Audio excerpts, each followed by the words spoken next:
sore. Ya, saya akan berbagi tips ya, bukan tips ya, pengetahuan atau apa ya, cara memilih busur atau gendewo. Di dalam panen tradisional Jemparingan ada ketentuan-ketentuan untuk gendewo.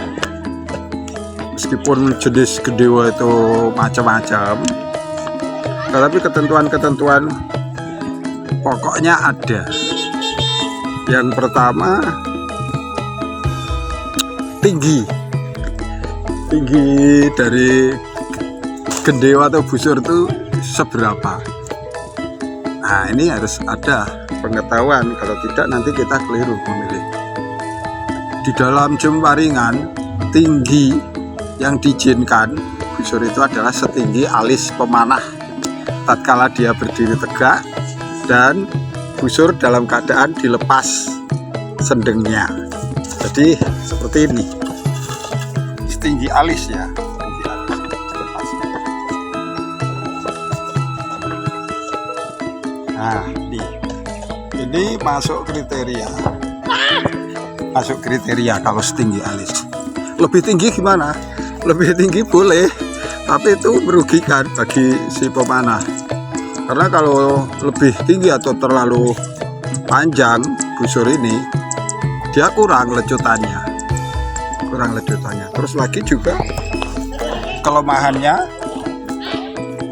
kalau busur itu terlalu panjang, kita pemanah Jemparingan itu kan duduk. Nah, kalau duduk sini gini, kalau terlalu panjang ini cenderung ini macul. Nah, jadi pada waktu kita tarik gini, pas jebret ini cenderung macul karena terlalu panjang. Yang sesuai ukuran saja tidak mungkin di dalam Jemparingan itu kita malah dengan posisi busur tegak.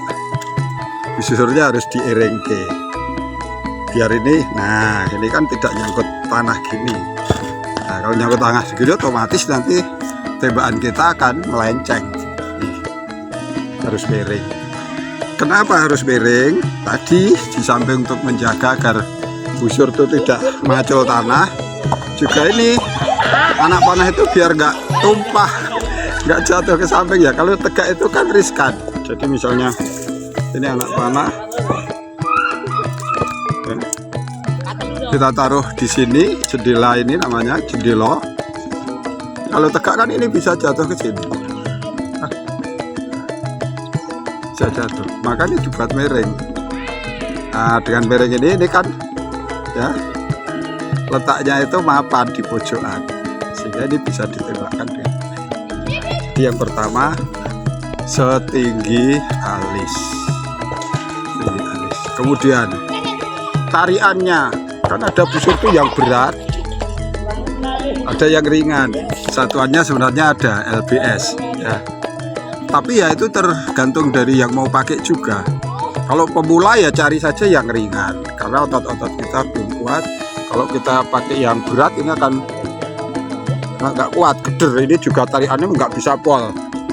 Nah, maka cari yang ringan biar talian itu bisa full draw. Tari yang ringan. Nah, nanti kalau sudah otot-ototnya kuat, sudah terbiasa mau pakai yang berat, ya boleh saja, tapi tetap disesuaikan dengan kekuatan tangan kita, otot kita, biar bisa stabil pada waktu narik. Kalau terlalu berat yang jadi seperti ini nggak bisa tenang ya, kalau terlalu berat. Kalau terlalu ringan, kebalikannya nanti panah itu nggak nyampe sasaran, nyosor ya toh, tekanannya akan kurang. Nanti videonya harus dinaikkan, itu susah. Nah, ini mengenai tarian. Kemudian busur itu sendiri bahannya juga harus diketahui ya. Untuk cengkolak ini, kayu yang dipakai apa? Nah, ada macam-macam, tapi yang biasa kayu sono keling, kayu sawo ya, itu yang biasa. Kayu-kayu yang ulet ya, yang ulet tidak mudah patah. Terus yang antep itu lebih disukai, karena kalau busur itu terlalu ringan, itu nanti juga kestabilannya kurang pada waktu ini goyah. Antep.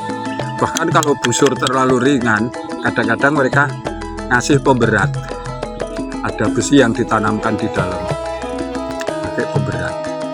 Tuh, jadi seperti itu. Kalau model bisa saja bermacam-macam, terserah sesuai dengan selera ya. Tapi intinya tuh. Kemudian ini juga jendela ini. Jendela ini ada aturannya. Ini jendela ya namanya. Window. Ini nggak boleh lebih dari 3 cm. Nggak boleh lebih dari 3 cm. Ya, meskipun ya jarang yang kemudian diinspeksi pada saat lomba, tapi kita sebaiknya kalau bikin ya tidak lebih dari 3 cm. Karena lebar-lebar ya buat apa? Kecuali kalau tanah yang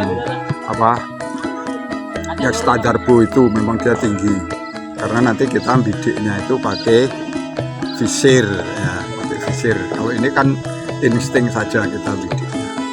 Nah ini untuk, jadi kalau mau pengennya ini yang take down yang bisa dilepas-lepas boleh, yang pengennya nggak ribet sudah dilem ditali sekalian jadi satu, nggak usah lepas-lepas boleh, tapi ukurannya yang harus diperhatikan tingginya satu, setinggi alis, nggak boleh lebih pendek. Kenapa? Kalau lebih pendek dari alis itu berat tariannya, berat. Bayangkan saja lengan kita segini, kemudian kita harus narik sejauh ini. Kalau busurnya pendek, ini akan jadi berat sekali. Makanya memang idealnya itu setinggi alis pemanah pada saat dia berdiri tegak, dengan busur yang sendengnya dilepas, jadi bukan yang sudah dipasang. Nah itu. Ini bambunya, bambu ini enggak sembarang bambu, pakainya harus dari bambu petung. Bambu petung saja harus dipilih. Dipilih yang bagaimana, yang lurus jelas, yang tua jelas. Bukan bambu petung yang muda, yang bengkok itu kan nggak bisa dipakai. Yang lurus, nah, yang sudah tua, tapi juga yang seratnya padat. Serat padat itu maksudnya gimana? Kan ada bambu petung yang tumbuh di tanah yang subur, di pegunungan yang banyak air. Itu nanti bambu petungnya itu, bambunya itu seratnya itu nggak padat, karena dia akan cepat besar. Memang kelihatan keker-keker bambunya, tapi itu nggak kuat. Yang dicari itu bambu petung yang tumbuh di pegunungan yang tandus, pegunungan kapur ya, yang usianya sudah tua.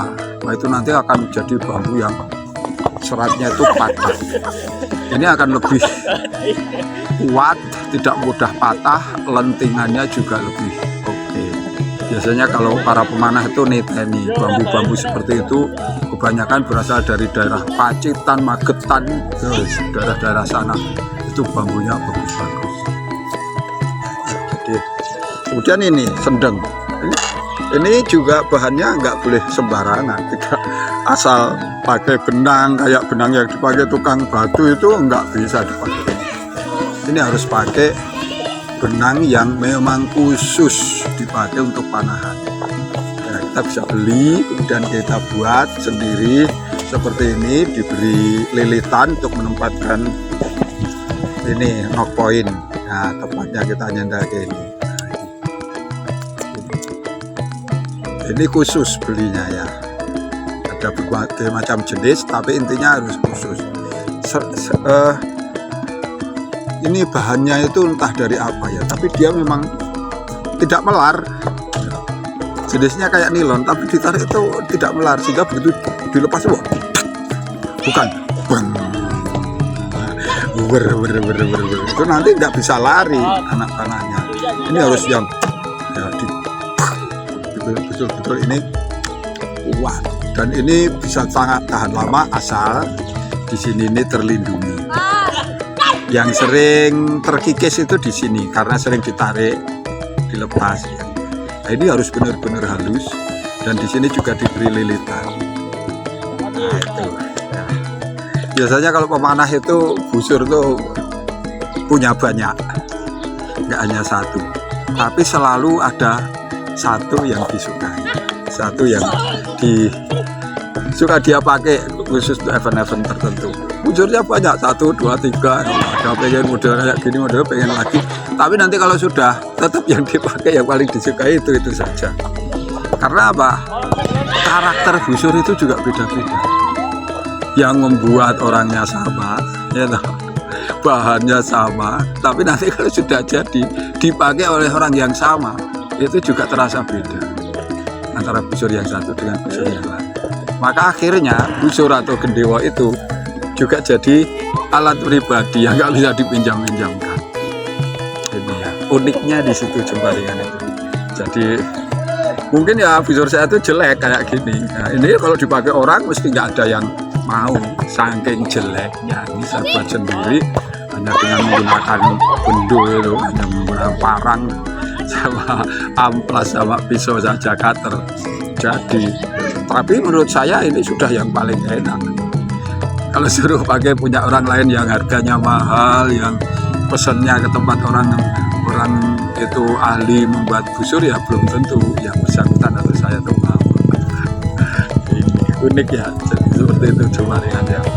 Kalau panahan yang standar rebo itu yang biasanya dipertandingkan di Olimpiade itu kan bikinan pabrik, bahan-bahannya juga bukan dari alam, termasuk juga anak panahnya, sehingga ada satuannya. Nah, jadi saya kira seperti itu. Silakan siapa yang berminat untuk memperdalam seni Jembaringan ya. Jembaringan saya katakan seni karena di samping olahraga juga bisa untuk rekreasi dan memang ada seni tersendiri.